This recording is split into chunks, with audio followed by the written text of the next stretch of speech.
Let's talk about two things: the pink water, which was being used by the police on the protesters, and the use of colgate under your eyes to reduce the effects of the tear gas. But the tear gas is necessarily not a gas, but you're going to see that. Let's start with the simpler one, which is the pink water. It's not only pink, it can be blue, it can be green, depending on what majority of the people who are protesting are wearing.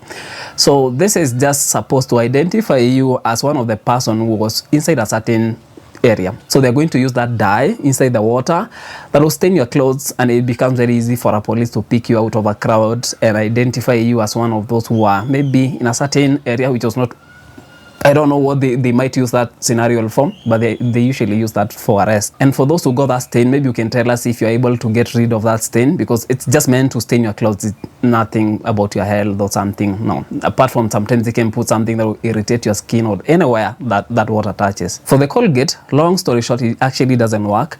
The only thing that you're benefiting from is you see the mint that is usually inside the colgate. It's the one that will give you that cooling effect around the eyes, and there's nothing else it can do.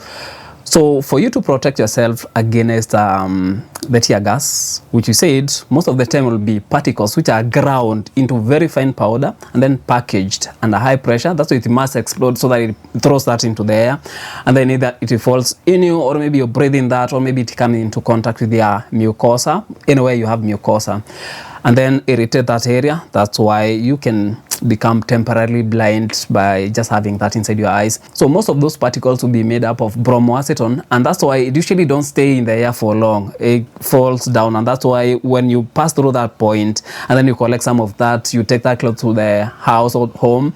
If you smell it, like I still have this one, if I smell it, it'll still smell the same thing, because we still have particles. And that's why something like a mask would be very effective.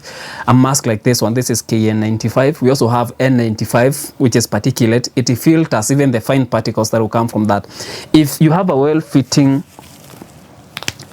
by the way, I'm wearing the same, and it's actually smelling that same tear gas. If you wear a well-fitting mask, which is particulate, it's able to remove those particles from the air. Your mouth and your nose will be very safe, actually. You're not going to feel it. If it's tight-fitting, nothing. But then you're going to feel something around where it ends. Some of those particles will accumulate around this point where your mask ends, and because you're sweating, of course you're running, you'll start to feel some itching around this point where your mask ends, and yeah. So for your eyes, it becomes a little bit hard. I don't know any antidote to tear gas. Only washing. You have water, make sure you have a handkerchief that is soaked, and then you wipe your face. For your eyes, it becomes a little bit hard because they are exposed, unless maybe you wear a goggle that will cover every inch of where that tear gas might get into your eyes through, because you have mucosa around your eyes, and those particles, they'll get there and irritate that mucous membrane. Now, you have that, you've been blinded by that. You can easily and quickly wash that with water, but I don't prefer that, because I prefer normal saline, because you see it's not that healthy. But then that's the only thing you have in your hand, so you can just wash your eyes with plenty of water, and it will wash off most of those particles away from your eyes.